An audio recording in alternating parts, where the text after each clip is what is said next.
It's the light heavyweight championship of the world. Artur Beterbiev is going to be taking on Bivol. So let's first, for all of y'all that don't know or aren't like really in the boxing, we're going to give you the rundown of each fighter's strengths. Dub is going to tell you how he thinks this fight will turn out. I'll tell you what I think, and we'll go from there. So, looking at Artur Beterbiev, just thinking about his keys. First off, he's 20-0 with 20 knockouts. So that kind of gives you a sense of what level of fighter we're talking about here. The fact that nobody has survived the gauntlet with Beterbiev. Power, he has a menacing power going against fighters. I think it's saying here that some say he has the power to turn teeth to dust. That's a little bit of cabbage, but yes, he's hitting hard, precise, very calculated, very technical, very skilled when it comes to that precision. A pressure fighter who I think is really going to get in the face of Bivol, really make things very difficult for him. Even early in the fight, great footwork. I don't really know of a fighter that's more complete in any division right now. Maybe Terrence Crawford or Inu, but outside of those two, and Usyk, so three. I can't forget about Usyk. There aren't too many fighters that are as complete as Beterbiev. So that's what he has to offer. He currently holds the IBF, the WBC, and the WBO world titles. So when we think about my guy Bivol, who is most famously known for taking down Canelo Alvarez when he tried to come up to light heavyweight. Bivol has a very powerful jab. That's primarily what you're going to see him throw often in the fight. He has that endurance that he can take it to the championship rounds and has no problem doing so, and always looks like he could fight another fight after he's done. You rarely see Bivol with any bruises or looking fatigued in the ring. Now, the one difference is he doesn't quite have the power that Beterbiev has. He doesn't have as many knockouts. You don't see him really overwhelm a lot of fighters in the ring, but he's very technical as well. A great defensive fighter.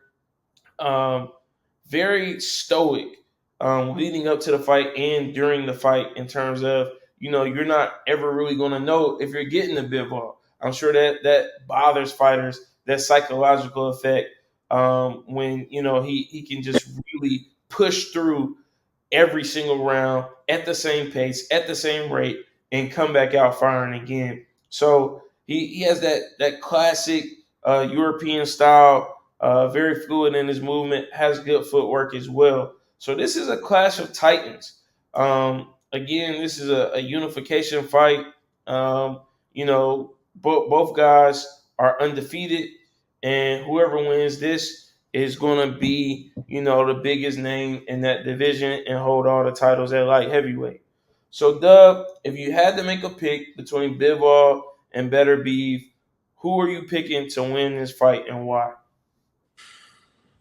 Well, I'm gonna go Bivol just off the fact that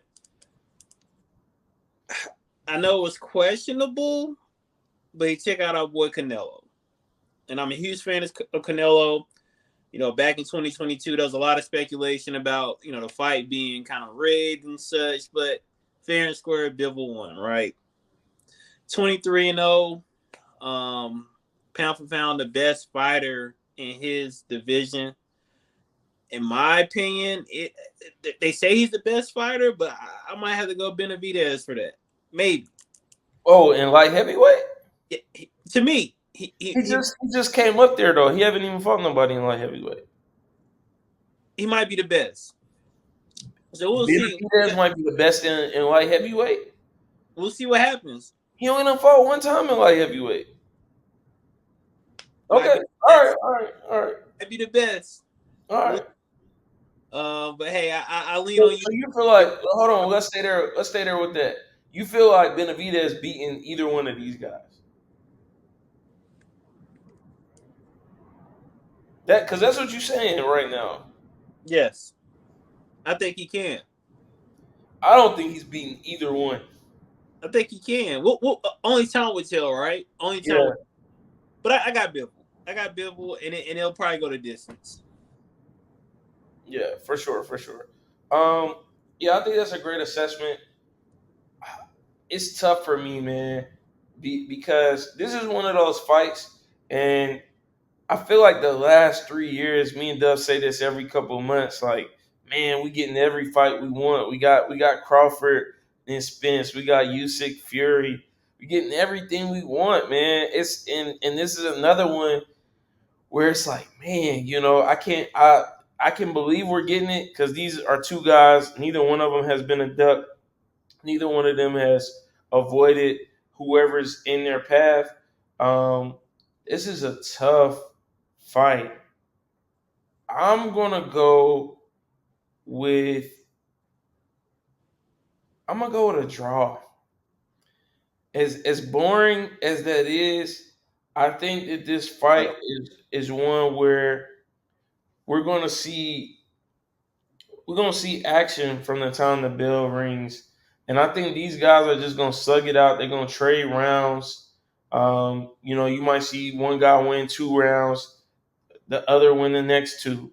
It's going to go back and forth to the championship rounds.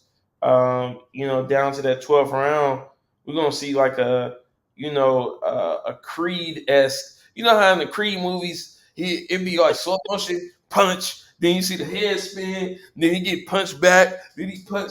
That I feel like that's how this fight is going to look. Like it's in slow motion.